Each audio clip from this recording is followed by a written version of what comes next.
Que la grâce de notre Seigneur Jésus soit avec vous. Nous vous saluons dans le nom de Jésus. Nous sommes heureux de continuer à partager avec vous la parole de Dieu. L'intitulé de ce que nous allons partager aujourd'hui est le suivant. Ça veut dire le titre de notre message. C'est une question. L'histoire humaine est jalonnée de beaucoup de drames. L'histoire humaine est jalonnée de beaucoup de drames. Peut-on dire que c'est un échec de Dieu en créant l'homme?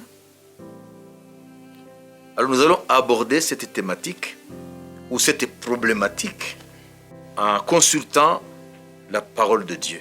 Lisons dans Genèse chapitre 6, verset 5 jusqu'au verset 7, il est écrit: L'Éternel vit que la méchanceté des hommes était grande sur la terre et que toutes les pensées de leur cœur se portaient chaque jour uniquement vers le mal. L'Éternel se repentit d'avoir fait l'homme sur la terre et il fit affliger en son cœur. Et l'Éternel dit: J'exterminerai de la face de la terre l'homme que j'ai créé, depuis l'homme jusqu'au bétail, aux reptiles et aux oiseaux du ciel, car je me repens de les avoir faits. Voyez?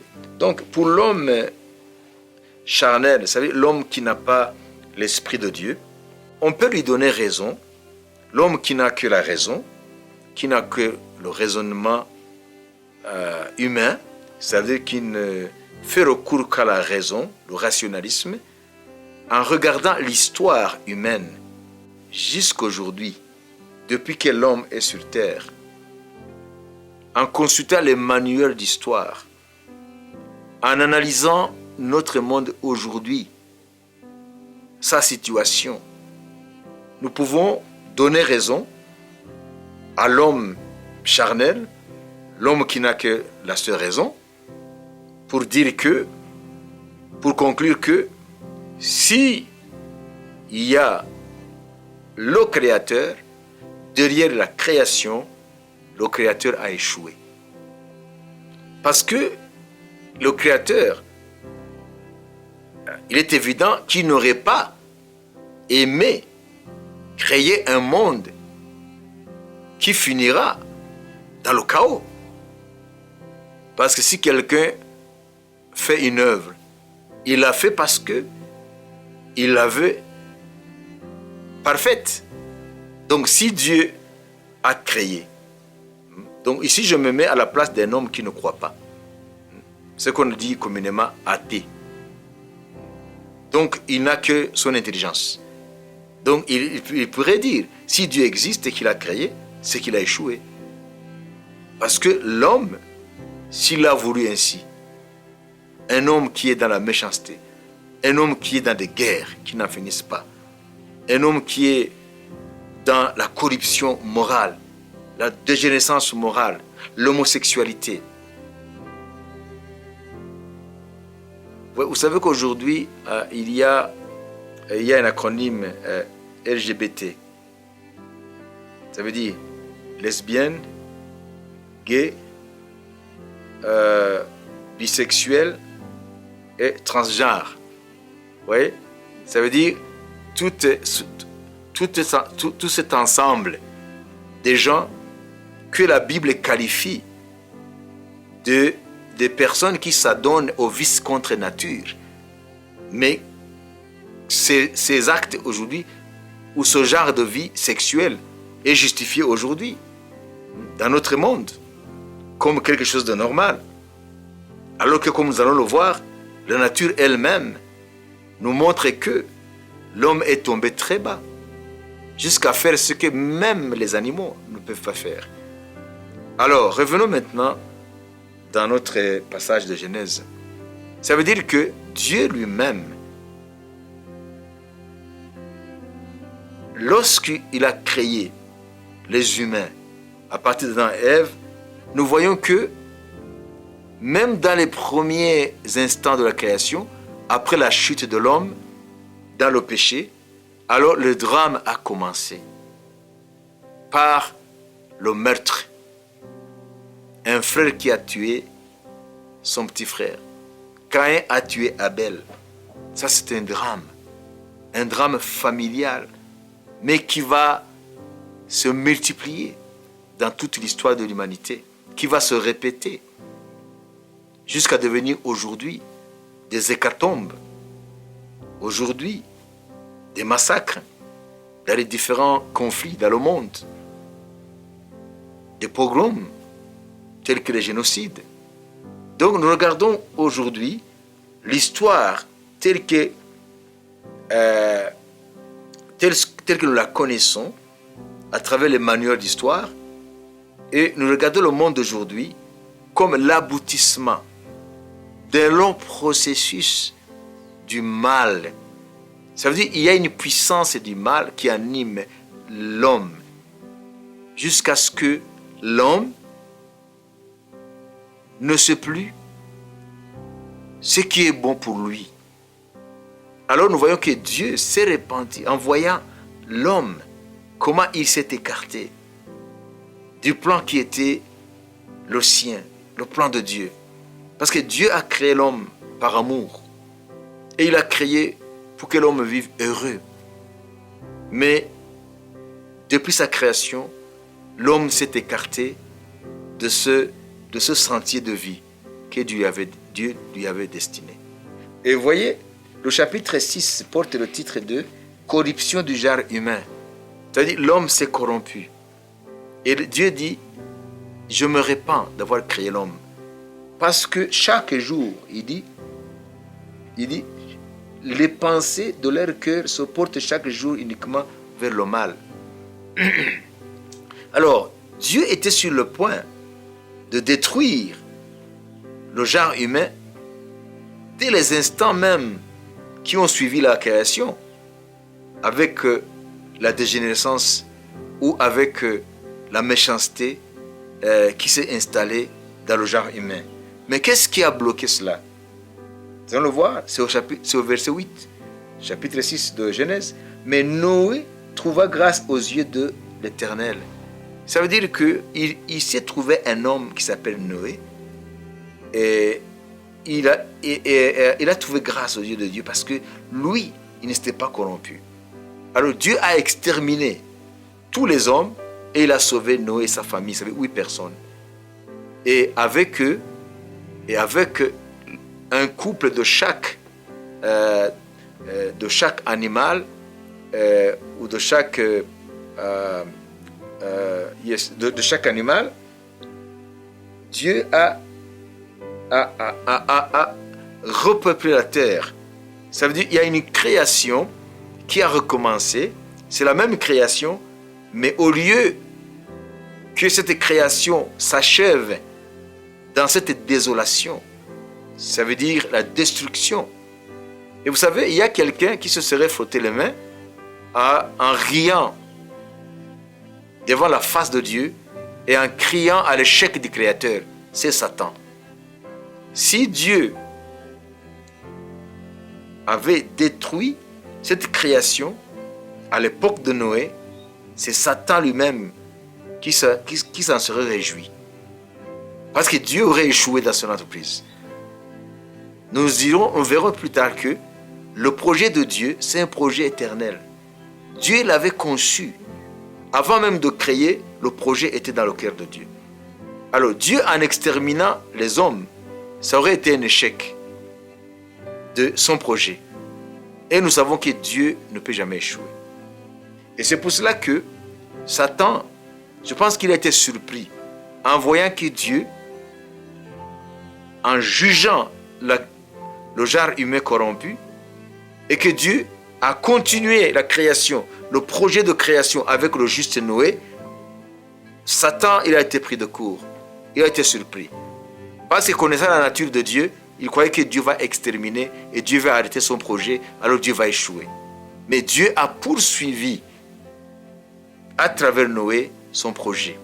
Et souvenez-vous, dans le jardin d'Éden, lorsque le péché est entré et que Dieu a maudit le serpent et que Dieu a chassé Adam et Ève du jardin d'Éden, alors Dieu a dit au serpent, il naîtra de cette femme une postérité qui écrasera ta tête.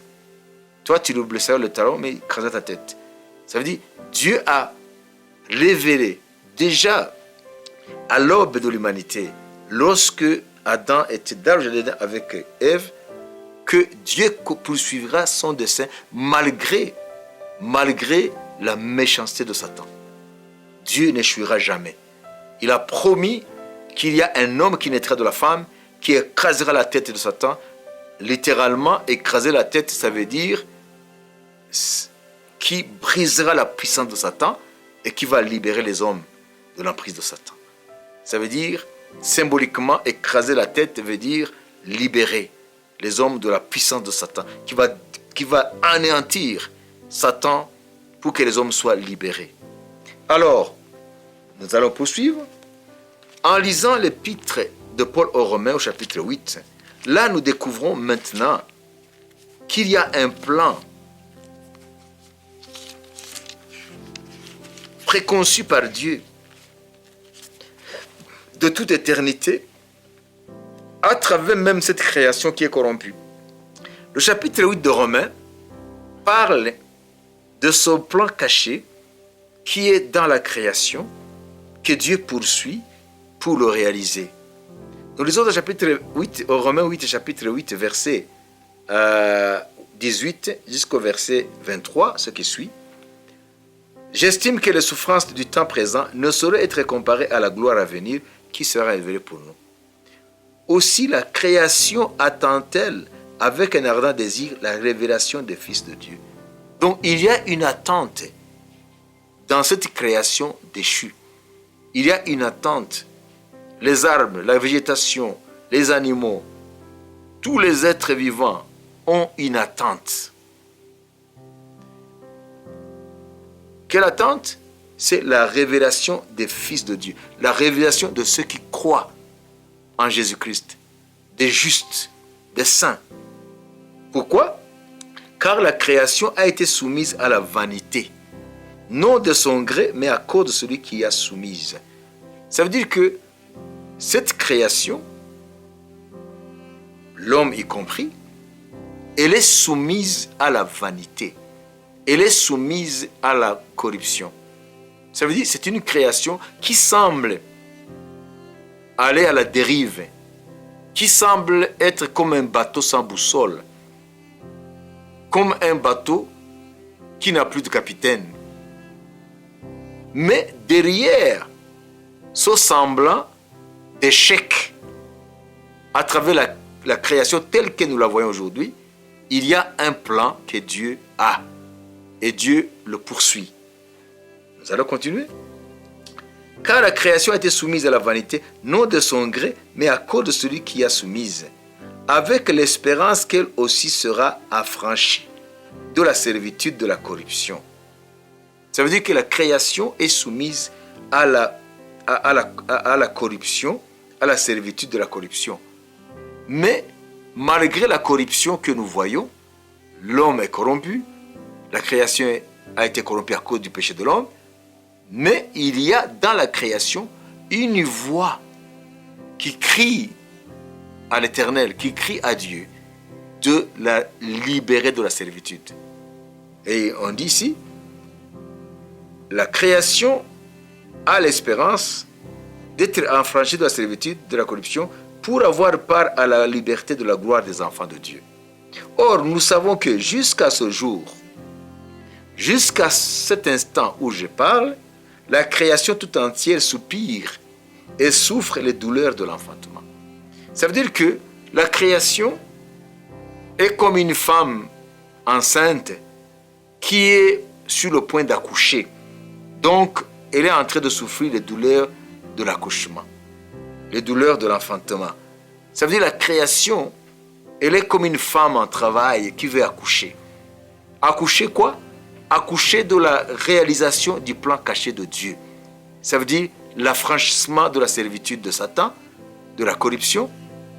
Et cette création, elle est consciente que le Créateur viendra au secours de la création pour la libérer. Et cela se passera par Jésus-Christ et à travers Jésus. Et c'est ce que nous allons voir ici. Ce n'est pas elle seulement, la création, qui souffre qui soupirent de cette servitude, qui soupirent après la libération, mais nous aussi qui avons les prémices de l'Esprit, nous qui avons cru en Jésus, nous aussi nous soupirons à nous-mêmes en attendant l'adoption, la rédemption de notre corps. Ça veut dire ici que l'homme qui ne connaît pas le plan de Dieu, l'homme que la Bible appelle l'homme charnel ou l'homme animal, qui n'a que la seule raison, pour lui, la création c'est un échec. S'il y a un créateur, il a échoué. Mais pour nous qui avons la connaissance de Dieu, qui avons la pensée de Dieu, la pensée de Christ, nous savons que la création n'est pas un échec. Malgré la corruption qui gangrène la création, malgré que l'homme est tombé très bas sur le plan moral, spirituel, jusqu'à se comporter d'une manière qui n'est même pas digne des animaux, parce que en regardant les animaux, Dieu a créé un mâle et une femelle, mais jamais tu verras un mâle qui va vers un autre mâle, ou une femelle, mais l'homme le fait aujourd'hui. Il suffit de regarder. Aujourd'hui, l'homosexualité, la communauté gay, vous verrez que même ce que les animaux ne peuvent pas faire, l'homme le fait aujourd'hui. Donc c'est ça la réalité de Romains 8. Donc il y a une puissance qui est derrière le mal. La Bible révèle Satan et ses anges, ses démons. C'est eux qui sont derrière cette corruption, cette servitude dans laquelle la création est plongée, l'homme y compris, pour essayer de faire foirer, de faire échouer, de faire capoter le plan de Dieu, le dessein de Dieu. Mais Satan n'aura pas le dernier mot. Parce qu'au lieu de détruire la création, Dieu a sauvé la création par Noé. Et puis au lieu de détruire la création par après, Dieu a sauvé la création par Jésus. Et aujourd'hui, Jésus, il a détruit la puissance du serpent ancien, ça veut dire Satan, et il a anéanti celui qui avait la puissance de la mort, ça veut dire le diable, afin de sauver les hommes de la crainte de la mort et de leur donner la liberté de vivre loin de la zone d'influence du diable. Ça veut dire quoi? Ça veut dire que Jésus, en venant mourir à la croix, et par sa résurrection, il a dépouillé Satan et ses démons de leur force. De sorte que celui qui croit en Jésus, non seulement il reçoit le pardon des péchés, mais il reçoit aussi l'esprit de grâce qui le libère de la servitude du péché, de la servitude de Satan, et vivre une vie qui plaise au Seigneur, une vie qui est digne de la création de Dieu. Alors aujourd'hui, il faut savoir que l'homme qui n'a que la raison, qui n'a que ses yeux charnels, il peut tirer une conclusion hâtive et en disant que la création, s'il y a un créateur, le créateur a échoué. Mais ici, la Bible nous révèle que la création, elle aussi, sera un jour affranchie de la servitude, de la corruption. Lorsque les enfants de Dieu seront révélés dans la gloire, avec un corps qui ne sera plus sujet à la mort, sujet au péché, la création aussi va être libérée. Il y aura de nouvelles créatures dans une nouvelle création, dans un nouveau ciel. Cela, c'est l'aboutissement du plan de Dieu. Dieu ne jouera jamais, Dieu arrivera au bout de son projet. Et c'est ce que nous allons terminer en lisant la révélation que Paul a eue et qu'il a écrit, cette révélation en peu de mots, dans l'épître qu'il a écrit aux Éphésiens, au chapitre 1er, versets 9 et 10, il est écrit « Nous faisant connaître le mystère de sa volonté, selon le bienveillant dessein, projet qu'il avait formé en lui-même. » Dieu a formé en lui-même, avant la création du monde, un projet. Ce projet, c'est que un jour, Dieu vivra au milieu des hommes glorifiés dans une création de gloire. Pour le mettre à exécution. Comment Dieu est en train d'exécuter son plan? Pour le mettre à exécution, lorsque le temps serait accompli, de réunir toutes choses en Christ, celles qui sont dans les cieux et celles qui sont sur la terre. Ça veut dire Dieu a un projet en Christ et par Christ. Et Dieu arrivera au terme, amènera son projet jusqu'au terme, jusqu'au bon port. Nous lisons toujours dans Éphésiens chapitre 3, versets 10 et 11, il est dit « Afin que les dominations et les autorités dans les lieux célestes, donc les anges, connaissent aujourd'hui par l'Église la sagesse infiniment variée de Dieu, selon le dessein, le projet éternel qu'il a mis à exécution par Jésus-Christ notre Seigneur, en qui nous avons par la foi en lui la liberté de nous approcher de Dieu avec confiance. Donc vous voyez ici, nous voyons que l'homme qui n'a pas la révélation de Dieu, il est dans l'erreur. Sur le plan humain, il a raison. Parce que la Bible nous dit, le monde, dans sa sagesse, n'a point connu Dieu. C'est-à-dire, la sagesse du monde ne peut pas pénétrer les mystères de Dieu. Donc, avec la sagesse du monde, avec la philosophie humaine, nous ne pouvons pas ne pas conclure que s'il y a un Dieu qui a créé, ce Dieu a échoué. Parce qu'en regardant l'histoire humaine, elle est jalonnée que de drames, que de catastrophes. Prenons l'exemple de deux guerres mondiales, 1914-18, 1939-45. Là, et regardons aujourd'hui maintenant. Vous voyez, après la Première Guerre mondiale, l'humanité a décidé le plus jamais. Et ils ont créé la Société des Nations pour que la guerre ne vienne plus, que la guerre soit reléguée dans les oubliés de l'histoire. Mais, juste en 1939, vous voyez, ça veut dire 20 ans après, pas même un demi-siècle, nous avons connu la Deuxième Guerre mondiale, 1939, 1945. Et après la Deuxième Guerre mondiale, les hommes ont encore dit plus jamais en créant ce qu'on appelle l'Organisation des Nations Unies. À la place de la Société des Nations, ils ont créé l'Organisation des Nations Unies, avec l'objectif plus jamais de guerre. Alors, regardons maintenant en 2022. Aujourd'hui, en 2022, cette année qui finissant, qu'est-ce que nous pouvons dire en conclusion? Est-ce que vraiment le plus jamais ça a réussi? Non. Au lieu de plus jamais de guerre, alors les guerres se sont multipliées d'une façon exponentielle. Aujourd'hui, dans chaque partie du globe, aux quatre coins de la terre, il n'y a que des angoisses, il n'y a que des guerres, il n'y a que des catastrophes, il n'y a que des drames. Et en regardant maintenant le comportement des humains, donc l'homme s'enfonce de plus en plus dans la corruption morale. Alors, qu'est-ce qu'il faut tirer comme conclusion si nous sommes dans les ténèbres spirituelles, si nous n'avons pas la connaissance de Dieu, tout simplement si nous avons la raison, le rationalisme, nous pouvons conclure que s'il y a un Dieu derrière la création, ce Dieu a échoué. Mais gloire à Dieu, parce que nous avons sa parole. Et sa parole, c'est la lumière qui éclaire les hommes.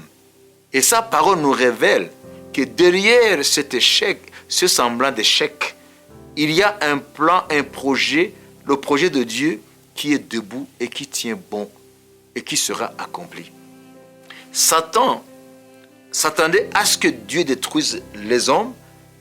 Chaque fois que les hommes ont attristé son cœur, comme nous l'avons vu dans Genèse chapitre 6, au verset 5, que Dieu s'est attristé dans son cœur, 5, 6, là où nous avons lu, les versets qui ont suivi, depuis le verset 5 au chapitre 6 de Genèse, nous avons vu que Dieu était attristé et il s'est repenti pour avoir créé l'homme. Alors Satan voulait que Dieu frappe. Et ainsi Dieu sera du côté de celui qui a échoué, celui qui a commencé mais qui n'a pas pu terminer. Or, Dieu ne soûle jamais.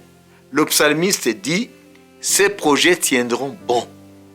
Malgré la présence de Satan, malgré le mal qui existe, malgré la puissance de Satan, malgré la méchanceté des hommes, Dieu réussira son projet. En Jésus-Christ, Dieu poursuit son projet. Et en lisant la Bible, nous voyons qu'à la fin, in fine, au final, Dieu va susciter une création nouvelle dans laquelle vivront les nouvelles créatures en Christ. Et cela se fera. Et le projet de Dieu sera accompli. Satan sera du côté de la honte. Il ne sera pas du côté de ceux qui vont chahiter Dieu. Que Dieu a échoué. Dieu ne échoue jamais dans tout ce qu'il entreprend. Dieu réussit toujours ce qu'il entreprend. Donc celui qui croit en Jésus aujourd'hui, toi enfant de Dieu, il ne faut pas regarder les choses avec les yeux charnels et tirer des conclusions hâtives, mais il faut plonger tes regards dans la Bible, dans la parole de Dieu. Il faut apprendre à connaître le dessein de Dieu, le projet de Dieu à travers Jésus-Christ. Et tu sauras que l'humanité ne finira pas dans l'annihilation, dans le néant, mais l'humanité finira dans la gloire. Il est vrai que les hommes pécheurs seront avec Satan et ses démons dans le feu éternel, mais ce ne sera pas la fin. Les justes resplendiront comme les étoiles dans le firmament. Les justes resplendiront comme les étoiles du ciel dans la nouvelle création et sous un nouveau cieux. Les justes resplendiront comme les étoiles. Ils brilleront comme le soleil. La Bible le dit. Dans cette nouvelle création, il y a une nouvelle création qui vient, dans laquelle les justes vivront. Et la Bible nous dit, là, la justice ne régnera pas, mais la justice habitera. Pierre nous révèle deux choses. Écoutez bien, il dit, lorsque Jésus viendra régner sur cette terre pendant 1000 ans, ce que la Bible appelle le millénium de paix du Messie, de Christ, la justice régnera. Ça veut dire qu'il y aura encore des hommes qui seront dans cette chair du péché, qui auront encore dans leur corps des ingrédients du péché, qui craindront le Seigneur, qui sera à Jérusalem, parce qu'il est omniscient, mais néanmoins, ils seront toujours dans la nature pécheresse. Mais, la Bible nous dit, la justice régnera par Jésus pendant les 1000 ans. Mais, lorsque viendra le royaume éternel, son monde matériel, son monde physique, lorsque Dieu le détruira, alors il y aura une nouvelle terre, ça veut dire un autre cosmos, un autre monde matériel, pas matériel, mais un monde spirituel, à la place du monde physique. Et la Bible dit, lorsque l'Éternel remplacera le règne de Jésus de 1000 ans, ça veut dire le monde physique disparaîtra pour faire place au monde spirituel. Alors, cette terre spirituelle et ce ciel spirituel, la Bible ne dit pas que la justice y régnera, mais la justice y habitera. S'il y a une différence. Donc, ce n'est pas des concepts qui ont été placés là au hasard. Ça veut dire que la justice régnera lorsque Jésus viendra régner sur cette terre pendant 1000 ans, parce qu'il y aura encore des hommes pécheurs dans ce monde qui ne seront pas exterminés à travers les guerres la guerre d'Armageddon et les fléaux qui vont frapper l'humanité. Ceux qui vont survivre, alors ils vont encore repeupler la terre, mais en étant encore dans la nature adamique. Mais les instigateurs du péché ou les catalyseurs du péché, pour extérioriser le péché, ça veut dire Satan et ses esprits, ses démons, seront mis dans la prison, ils seront enchaînés, pas dans le feu éternel, en attendant le jugement dernier, ils vont être emprisonnés. Et parce que Satan est emprisonné avec ses démons, avec les esprits impurs, alors l'homme n'aura pas cette force qui extériorise sa nature. Le péché sera dans les membres, dans le corps des hommes qui vont échapper à ces fléaux avant l'avènement de Jésus, au jugement des nations, les fléaux qui vont frapper, que nous lisons dans l'Apocalypse. Mais, puisqu'il n'y a pas de catalyseur, ça veut dire cette puissance qui fait que le péché soit maintenant extériorisé. C'est Satan. C'est Satan qui fait que ce qui est dans nos membres s'extériorise par les faits qui sont qualifiés de péché. Mais ces hommes seront dans la nature pécheresse. Et voilà, la Bible dit que Jésus, dans son règne de millénium, cette terre, la justice régnera. Alors, dans le règne éternel de Dieu, la justice habitera. Parce qu'il n'y aura plus de présence de nature pécheresse. Parce qu'il n'y aura plus de présence des démons. parce qu'il n'y a plus de présence de Satan, il n'y aura que la sainteté de Dieu, il n'y aura que la justice de Dieu. Tout criera gloire dans cette nouvelle création. Donc la justice ne régnera pas, mais habitera. Pour qu'il y ait un règne, c'est qu'il y a une force qu'il faut mater. Alors, puisque dans la nouvelle terre et le nouvel ciel, il n'y a plus d'opposants à Dieu, il n'y a plus de forces rebelles, donc la justice habitera. C'est ce que nous lisons dans l'épître, deuxième épître de Pierre. Alors aujourd'hui, en guise de conclusion, par rapport à cette problématique de la création qui semble être un échec, c'est pour vous dire que c'est ce que nos yeux peuvent nous montrer, et c'est vrai, c'est ce que nous voyons, mais au-delà de ce que nous voyons, de cet échec apparent, se cache le plan de Dieu, que Dieu poursuit et qu'il a conçu de toute éternité dans son cœur, et que Dieu poursuit depuis qu'il a créé Adam et Ève. Dieu poursuit ce plan malgré les échecs apparents, de ce bonheur pour lequel Dieu avait créé les hommes, ce bonheur qui semble inaccessible. Nous pouvons dire que c'est un échec, mais en lisant la parole de Dieu, nous voyons que au-delà de ce que nos yeux nous donnent comme constat, ça veut dire l'échec, il y a un plan de Dieu. Ce plan de rédemption amènera un jour les hommes qui sont fidèles à Dieu à cette perfection, ce bonheur éternel, cette création sans péché, cette vie sans péché sera une réalité un jour dans la nouvelle création avec de nouvelles créatures en Jésus-Christ. Donc la création de Dieu n'est pas l'échec de Dieu. La création connaît des drames, connaît des catastrophes tout au long de l'histoire humaine. Nous voyons que l'histoire humaine est jalonnée par beaucoup de drames, mais au-delà de cela, il y a un plan que Dieu poursuit, et ce plan est en marche, et ce plan sera amené à terme, amené au bon port, et un jour, la création sera affranchie de la servitude de Satan. L'homme pécheur, aujourd'hui, un jour ne sera plus.